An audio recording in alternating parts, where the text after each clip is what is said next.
Close President Trump suggested to Senate Republicans to trigger the so-called nuclear option if the shutdown continues.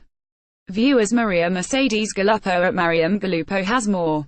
Buzz 60WASHINGTON. On the first day of a 16-day government shutdown in 2013, President Barack Obama appeared in the Rose Garden to accuse Republicans of taking the entire economy hostage over ideological demands. On the weekend of the first shutdown of his presidency, President Trump did much the same thing, but on Twitter. Democrats are holding our military hostage over their desire to have unchecked illegal immigration, he wrote. Can't let that happen. The party in the White House has changed and the issues are different. But Trump is learning, like Obama did, that he can't sign a bill that's not on his desk, and there's no executive order that can keep the government open without congressional approval. Instead, 2 days into what may be the biggest domestic crisis of his presidency, Trump remained largely on the sidelines watching a legislative process on Capitol Hill from 16 blocks away.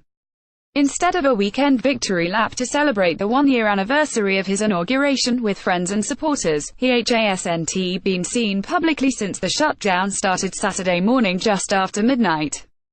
More Trump's one-year anniversary marked by shutdown instead of celebration. More to end government shutdown. Trump suggests Senate use nuclear option. Hay cancelled a planned weekend trip to his Mar-a-Lago resort, where a $100,000 per couple fundraiser went on without him, and hasn't left the White House since Thursday.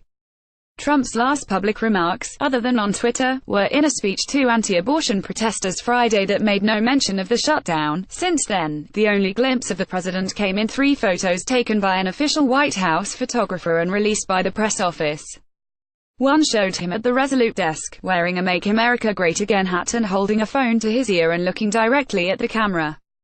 Trump has no public events scheduled Monday. Instead, it was Vice President Pence, half a world away on a Middle East tour, speaking to the troops and to the American people about what the shutdown means. Despite bipartisan support for a budget resolution, a minority in the Senate has decided to play politics with military pay. But you deserve better, Pence told members of the 332nd Air Expeditionary Wing at an undisclosed military base near Syria.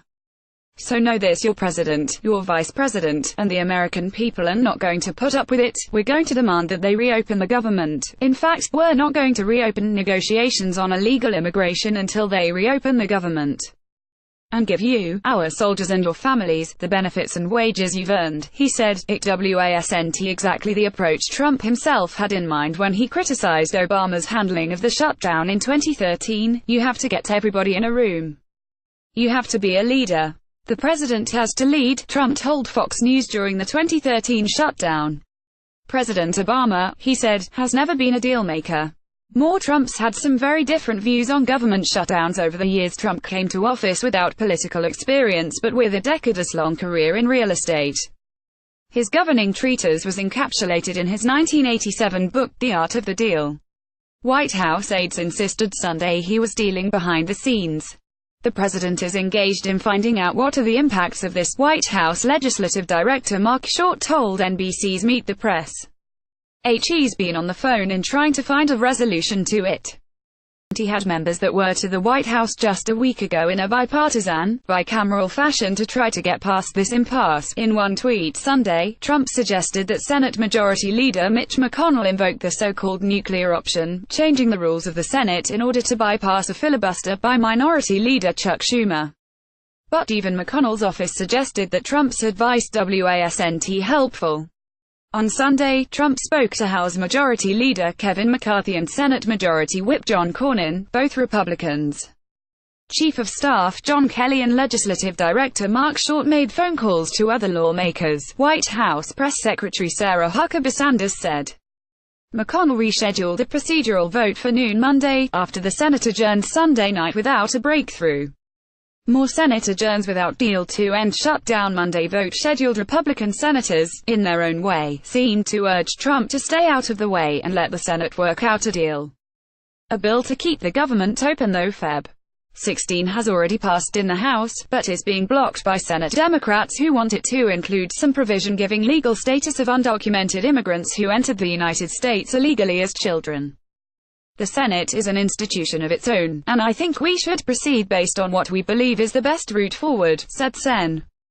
Susan Collins, R. Maine, when asked about Trump's role in forging a compromise, more government shutdown, 7 key players to watch in spending impasse. More the federal government has shut down.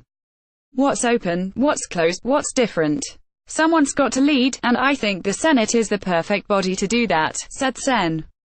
Lindsey Graham, RSC. Graham, who has become a regular Trump golf partner even as HES tried to pull the president to the center on immigration, suggested Sunday that Trump has not been well served by White House staffers on the issue.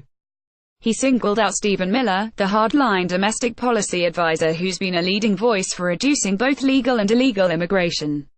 I've talked with the president. I think his heart is right on this issue, Graham said. As long as Stephen Miller is in charge of negotiating immigration, we're going nowhere. Reader, share this story https://usat.ly2f103a